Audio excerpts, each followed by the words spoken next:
Well, after all the excitement in the international break, we are here to bring to you against all odds on Tregong TV. 6 games and 3 likely goal scorers. The very first week of this season wasn't the best, but we bet smiles will return to your faces. He's Deji and I am Okon.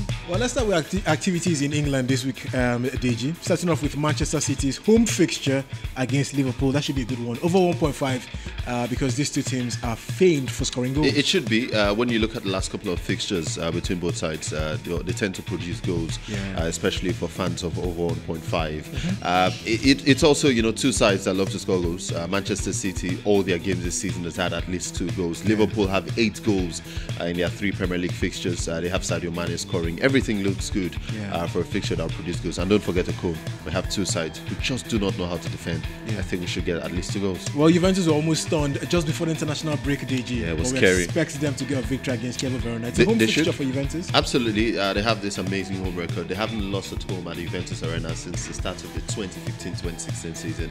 It was early days in that one when they lost to Udinese. But then since then, they've been emphatic. They had a scare last time. It was an away game. I think it was Cagliari. But then they eventually won that game. They look good to win against Kiev Verona at home. Well, Levante don't like visiting the Santiago de Bernabeu, DG. And certainly we're going for a Real Madrid victory in this one and over 1.5. You can't do without going over 1.5 Real Madrid. That's the thing. Since the start of last season, every single game Real Madrid has featured in has had at least 2 goals. Against Levante, not the strongest of defenses. Well, Levante have had quite a bright start to La Liga, but then against Real Madrid it will be a bit too difficult for them. Real Madrid also coming off that disappointing 2-0 draw against Valencia before the international break. So I think Real Madrid would give their fans something to cheer about.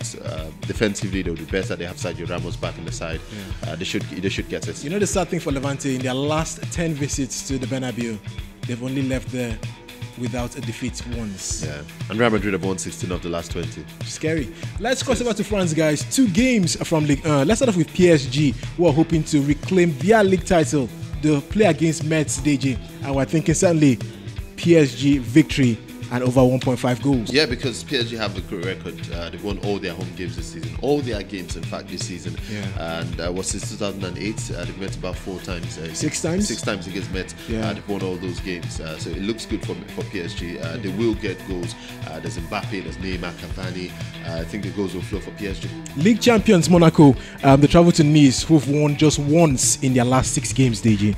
Going for a Monaco double chance. Unbeaten. Well, in fact, they have won all their games. It's a different Nice side, Okon, from the side we had last season, because this season has been a bit disappointing for them. True.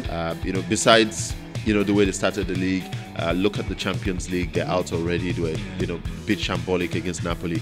So I'm thinking Napoli, Monaco more like they'll go in there once again. Falcao is scoring, got a goal for Colombia against Brazil during the international break. It looks all good for Monaco at the moment. Despite all their sales, they still have a player like Lema and, Falcao. They can still make things happen. Meanwhile, Falcao is top scorer in the league. We'll talk about him possibly scoring this weekend. But let's talk about the fixture in Bundesliga, DG. Freiburg hosts Borussia Dortmund.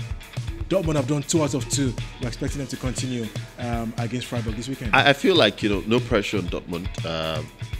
They sold a couple of players, but then they've brought in a few as well, especially Yarmolenko, who give them so much going forward.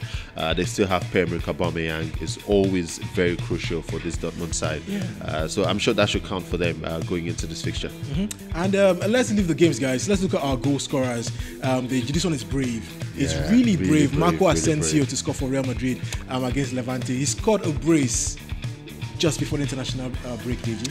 I think, one major reason why Asensio should get among the goals is no Cristiano Ronaldo yet. So he's expected to start. Gareth Bale hasn't really hit form as far as scoring is concerned. We saw Benzema against Valencia was absolutely, terrible. Couldn't even buy a goal. So if Real Madrid will score, I'm sure they'll be looking at a player like Asensio to get goals for them. He's high in confidence, got a start for Spain as well during the international break. So he should fancy his chances against Levante. Well, PSG fans expect Neymar to be in and amongst the goals. He's doing his bit, scored a few, assisted quite a number, but Edison Cavani is still the man. 5 goals this season for Cavani. The good thing for us is he is on penalties, so it's not Neymar. Neymar is wheeling and unselfish enough to cede the penalty to Edison Cavani if they get a penalty, and they're likely to because Neymar very tricky. Maybe be the top scorer again in the French league this season. Possibly, guys, but Radamel Falcao has something to say about that, DG. Yeah, obviously. He's already on 7 goals from 4 games, and without Mbappe these days for Monaco, I think he's the man for the goals. Absolutely, Okon. He's the man for the goals for Monaco, and they should get amongst the goals against. They play against Nice. Like I said earlier, he got a goal during the international break for Colombia. Yeah. There was an injury scare in that game, but then luckily for Colombia and for Monaco, he is very fit and raring to go. Against Nice, he'll fancy his chances. As you say, no Mbappe, so Falcao is the man. All right, guys, so that's against all odds. But like we usually say, none of these things are cast in stone. Yep. But then, most of our probabilities usually come to pass. If you may, guys. We return next week with Against All Odds. Yeah. This is Deji Ayamokon, and this is Tregon TV. Invite your friends to also join in the party. Yep. Don't be selfish.